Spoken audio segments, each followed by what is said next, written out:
This is not a poem. This is a war cry.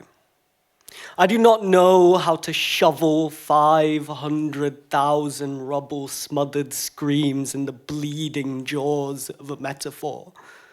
How to beat their suffering into the shape of a simile that will turn you towards them. All I see is limbs being pulled from the earth as pale-faced businessmen stick price tags on the rocks used to bury them. This is not a poem. If you saw a woman, eyes the same brown as your friend Alison, in fact, she'd be a dead ringer were her hands not clasped before her skin-wrapped skeleton, begging you to save her from the other side of a shuttered window. Would you listen? This is not a poem.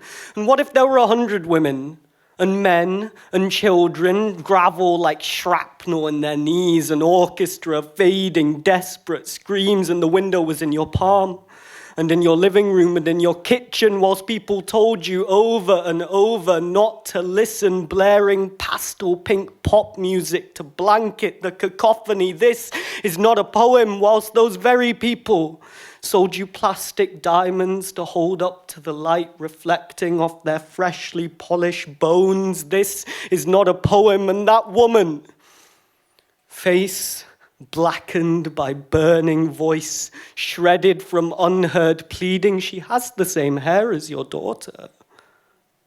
Her fingers move the same as your mother, her voice the same pitch as your sister. This is not a poem. And once you both saw a daffodil for the very first time, remarked how its petals were colored like the sun, watched the rain drip from its lime green spine. This is not a poem, but a voice in an empty room. This is not a poem, but a condemnation of silence. This is not a poem.